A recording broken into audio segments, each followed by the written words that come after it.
तुम क्यों चली गई मुझे छोड़कर? कितने सपने देखे थे हमने, साथ जीने मरने की कस्में खाई थी। तुम मुझे यूं इस तरह धोखा नहीं दे सकती। ये गलत है पल्लवी। वापस आ जाओ, प्लीज वापस आ जाओ। सीनू, आजा बेटा, खाना खा ले। मुझे भूख नहीं है माँ, आप जाओ। सीनू जिंदगी से हार चुका था और हर वक्त गम में डूबा रहता था, और ऐसा इसलिए क्योंकि उसने अपने प्यार, अपनी पल्लवी को खो दिया था। पल्लवी सीनू की मंगेतर थी, लेकिन इन दोनों की शादी से कुछ दिन पहले ही एक सड़क हादसे में पल्लवी की मौत हो गई। इस हादसे ने न सिर्फ पल्लवी से उसकी जिंदगी छीन ली, बल्कि सीनू से भी उसकी सबसे बड़ी खुशी छीन ली। सीनू पूरी तरह टूट चुका था और हर वक्त अपने कमरे में बंद रहता था, यहाँ तक कि वो अपनी माँ से भी ज्यादा बात नहीं करता था। फिर एक दिन, आंटी, सीनू कहाँ है? कैसा है वो? वो ठीक नहीं है बेटा, अपने कमरे में है, हमेशा वहीं बंद रहता है। तुम तो सीनू के बचपन के दोस्त हो, उसे समझाओ कि ऐसे किसी के जाने से जिंदगी खत्म नहीं होती। प्लीज बेटा, उसकी मदद करो, मैं उसे ऐसे नहीं देख सकती। आंटी आप परेशान मत होइए, मैं बात करता हूँ उससे। ये रवि है, सीनू के बचपन का दोस्त। पल्लवी की मौत के वक्त वो शहर से बाहर था और अब वापस लौटने के बाद वो सीधे सीनू से मिलने आया। और फिर, अबे सीनू, चल बाहर निकल यार। रहने दे रवि, तू जा यहां से। चुप कर, देख जल्दी खोल दरवाजा वरना मैं तोड़ दूंगा इसे। रवि की बात सुनकर सीनू ने दरवाजा तो खोल दिया, लेकिन वो उससे कुछ बोला नहीं, बल्कि वापस जाकर चुपचाप अपने बिस्तर पर बैठ गया। रवि उसके पास गया और बोला, यार सीनू, मैं समझता हूं, लेकिन मैं भी तेरा दोस्त हूं और पल्लवी से पहले से मैं तेरी जिंदगी में हूं भाई। तो अपने दोस्त की बात तो मान और उठ चल अब। आज तो मैं तुझे ऐसी जगह लेके जाऊंगा जहां जाकर तू अपने सारे गम भूल जाएगा। रवि सीनू को जबरदस्ती अपने साथ डिस्को लेकर जाता है, जहां हर तरफ लोग अपनी मस्ती में मस्त थे। कोई डांस कर रहा था तो कोई शराब और ड्रग्स के नशे में डूबा था। मुझे यहां नहीं रुकना रवि, चल यहां से। अरे थोड़ी देर रुक तो सही, फिर देखना यहां से जाने का मन ही नहीं करेगा तेरा। हाँ, पर ले जाने की कोशिश करता है, लेकिन सीनू उसके साथ नहीं जाता और एक कोने में चुपचाप बैठ जाता है। और फिर, हेलो ब्रो, कौन हो तुम? तुमको पहले यहाँ नहीं देखा।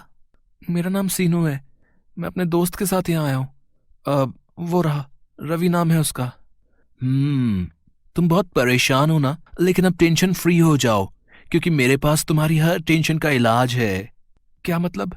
डैनियल सीनू को डिस्को के अंदर ही बने एक छोटे से कमरे में ले जाता है और वहां उसे ड्रग्स देता है। सीनू उससे ड्रग्स ले लेता है और उस बारे में रवि से कुछ नहीं कहता। फिर अगले दिन, हेलो रवि, सुन, शाम को डिस्को चलना है, तू 7 बजे तक घर आ जाना। अरे वाह, क्या बात है। चलिए, तो अच्छी बात है कि तू अपने दुख से बाहर निकलने की कोशिश कर रहा है। मैं पहुंच जाऊंगा, तू रेडी रहना, ठीक है? अब लगभग रोज ही सीनू रवि के साथ डिस्को जाने लगा। रवि को यह अंदाजा भी नहीं था कि असल में वो अपने दोस्त की मदद करने के बजाय उसे नशे के दलदल में धकेल रहा है।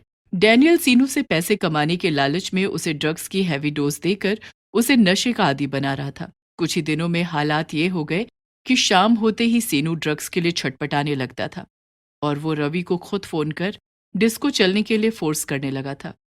फिर एक दिन, रवि, 7 बजने में बस 2 मिनट है, तू अभी तक आया क्यों नहीं? दोस्त, वो कुछ जरूरी काम आ गया तो फंसा हुआ हूं। अब अगले 2 दिन भी बिजी हूं, उसके बाद चलते हैं। क्या? ये क्या बोल रहा है?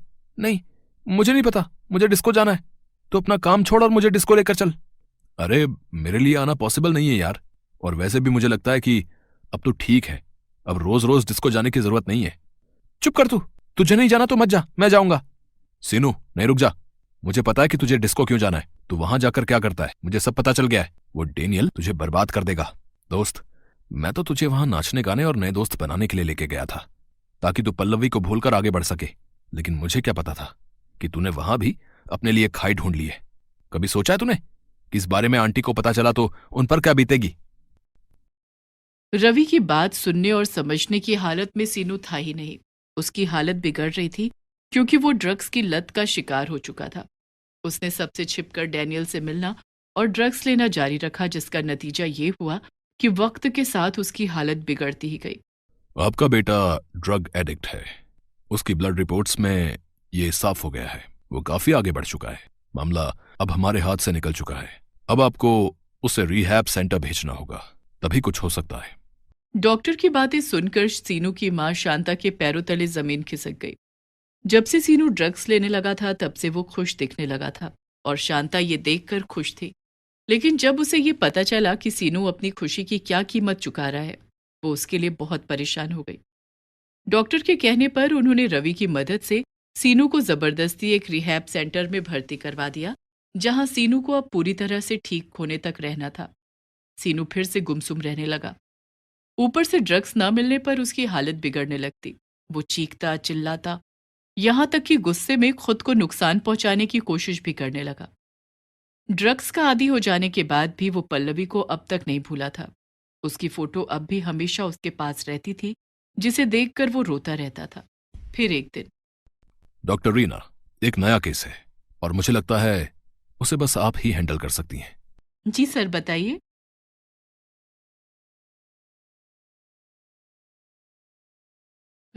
सीनू, तुमने खाना क्यों नहीं खाया अब तक? मुझे भूख नहीं है, ले जाओ ये खाना। अरे, पर खाना नहीं खाओगे तो तुम्हारे चेहरे का ग्लो चला जाएगा, फिर कोई लड़की तुम्हारी तरफ देखेगी भी नहीं। डॉक्टर रीना की बात सुनकर सीनू एकदम से उठकर बैठ जाता है, क्योंकि जिस तरह डॉक्टर रीना ने उससे बात की, पल्लवी भी उसे ठीक ऐसे ही छेड़ा करती थी। लो खाना खाओ, देखो सब कुछ तुम्हारी पसंद का है। डॉक्टर रीना ने इतने प्यार से सीनू की तरफ खाने का निवाला बढ़ाया कि सीनू इस बार मना ही नहीं कर पाया। डॉक्टर रीना ने उसे अपने हाथों से खाना खिलाया और फिर कई घंटों तक उसके साथ बातें की, और ये अब हर रोज का रूटीन बन गया। सीनू को भी डॉक्टर रीना का साथ अच्छा लगने लगा। डॉक्टर रीना ने बड़ी ही समझदारी से सीनू के दिन का शेड्यूल बनाया, जिसमें वो सब चीजें शामिल थीं जो सीनू की सेहत में सुधार के लिए जरूरी थी। लेकिन ये सब सीनू तभी कर पाता था जब डॉक्टर रीना उसके साथ होती थी। उसे डॉक्टर रीना में अपनी पल्लवी की झलक दिखने लगी थी। शायद इसीलिए वो डॉक्टर रीना की हर बात मान लेता था। ऐसे ही कई दिन गुजर गए और सीनू की सेहत में काफी सुधार आने लगा था। पुराना साल खत्म हो रहा था और नए साल की शुरुआत होने जा रही थी। हर तरफ नए साल के जश्न की तैयारियां चल रही थीं। उस रिहैब सेंटर में भी नए साल पर होने वाली पार्टी के लिए जोर शोर से तैयारियां चल रही थीं। डॉक्टर रीना ने इस खास मौके को सीनू के लिए और खास बनाने का सोचा और उसकी जिंदगी पर आधारित एक स्टेज ड्रामा तैयार करवाया, जिसके किरदारों को उसी रिहैब सेंटर में भर्ती दूसरे मरीजों ने निभाया। डॉक्टर रीना ने सीनू को अपने पास ऑडियंस की रो में सबसे आगे बिठाया और हर वक्त उसका हाथ पकड़े रही। फिर आधे ड्रामे के बीच, बस करो रीना, मुझे यहां से जाना है, मैं ये सब नहीं देख सकता। परेशान मत हो सीनू, मैं हूं ना तुम्हारे साथ। प्लीज रुक जाओ, आगे बहुत कुछ है जो तुम्हें देखना चाहिए। डॉक्टर रीना की जिद करने पर सीनू ने वहीं बैठकर पूरा ड्रामा देखा और फिर ड्रामा खत्म होते ही वो फूट फूट कर रोने लगा। चुप हो जाओ सीनू और मुझे बताओ तुम क्या महसूस कर रहे हो। मुझसे बहुत बड़ी गलती हो गई। मुझे कभी इस बात का एहसास ही नहीं हुआ कि ड्रग्स लेकर मैं खुद के साथ साथ उन लोगों को भी सजा दे रहा था जो मेरे अपने हैं, मेरी परवाह करते हैं। पल्लवी अब कभी वापस नहीं आएगी, लेकिन जो मेरे पास है मैंने उन्हें भी खो दिया। नहीं सीनू, अभी भी देर नहीं हुई है। अपने आसपास देखो, सब है तुम्हारे पास। और जहां तक रही बात पल्लवी की, तो कोई तो जरूर होगा ऐसा जो उसकी कमी भी पूरी कर दे। इतना कहकर डॉक्टर रीना ने सीनू के हाथों पर अपना हाथ रख दिया। सीनू ने नजरें उठाकर देखा तो इस बार उसे डॉक्टर रीना के चेहरे में पल्लवी नजर नहीं आई, बल्कि इस बार उसे डॉक्टर रीना ही नजर आई, जिसकी आंखों में उसे खुद के लिए वो प्यार नजर आया जिसकी उसे तलाश और जरूरत दोनों थी। एक तरफ नए साल के साथ तारीख बदल रही थी, तो वहीं दूसरी तरफ सीनू के लिए भी सब कुछ बदल रहा था। वो अपने नीरस हो चुके जीवन को पीछे छोड़कर एक नई शुरुआत के लिए पूरी तरह से तैयार था।